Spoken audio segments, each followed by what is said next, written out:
about the difference? Yeah, I believe so. The same crimes that you would see in any community, we have on every installation and overseas in our military community. So I think the transition is going to be pretty seamless. As far as that military experience, can you maybe elaborate on how you think that that will help you transition towards a position like Chief of Police? I've actually been the Chief of Police before at Fort Carson in 2014. So we have, like I say, we have the same jobs in the military that we have in the civilian sector. So that translates over into exactly the same thing.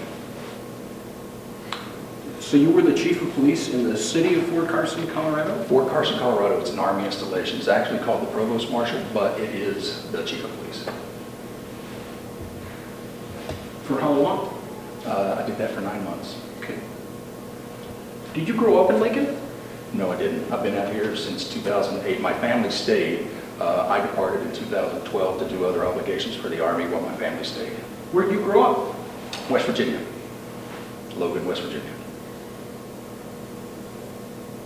What is your rank in the Army right now? Major. You're a major.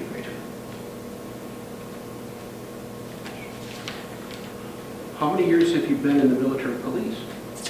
I've been in the Army for 25 months, or 25 years and 10 months.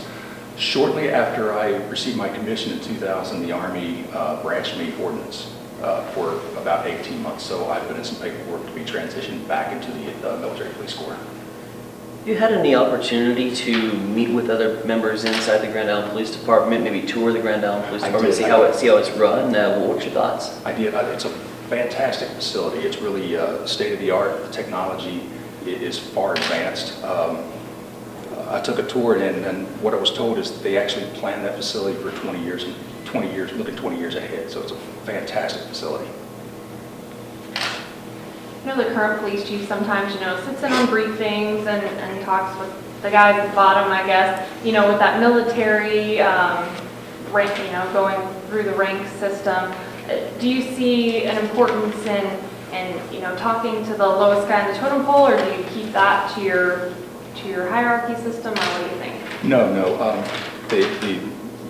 The entire time that I've been a leader in the U.S. Army, my philosophy is that you value every single person in the organization, and some of the best ideas come from the people that's actually doing the job.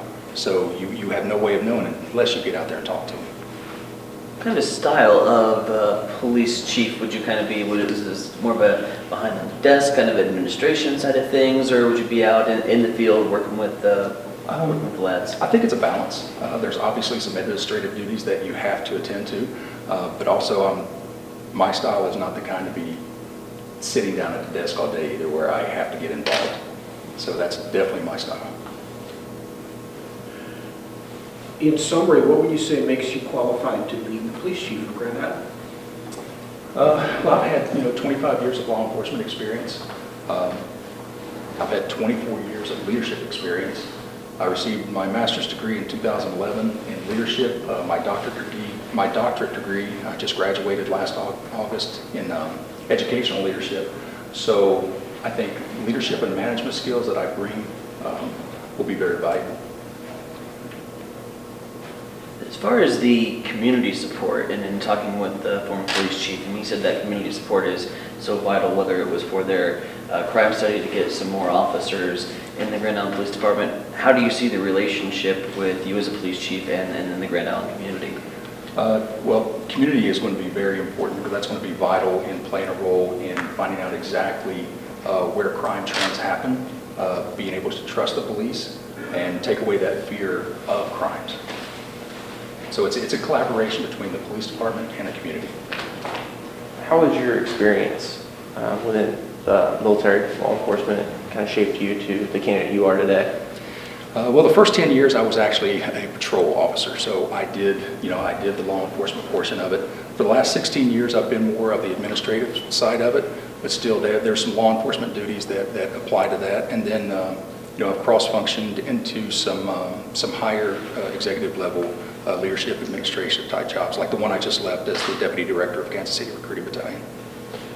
Obviously, crime reduction is always going to be the number one issue that you face, but is there anything that you want when you step in day one, a certain environment, certain culture you want to adopt right away?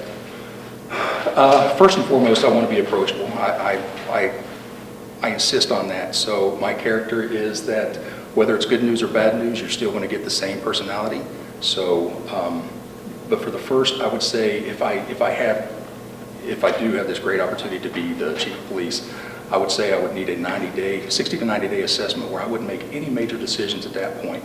I would go, I would be looking at policies, crime trends, and obviously if decisions had to be made, I would, but I'm not going to change anything right away. Yeah, I feel that I really need to do an assessment first.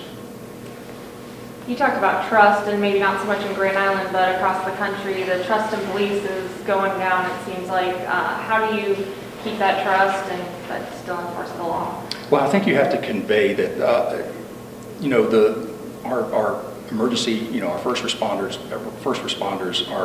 they're tremendous people what they do every day. So I would just try to convey that you can't put everybody in that group just because of a few incidents that happened before. So you can't really view, law enforcement across the country just by a few bad incidents. What do you see social media's role in law enforcement? You mean as far as like cyber crimes or? Well, as far as, officers tweeting, maintaining a Facebook page, things like that as a tool. No, I think that's a great idea to have a professional page. Keep your personal page personal, but every officer should have a professional page to where he can make contacts with the community. Community members can post on the boards. And so it's a great information sharing, which is, I don't have any data to back it up, but I think 99% of all problems fall within failure to communicate. So that's a great communication tool.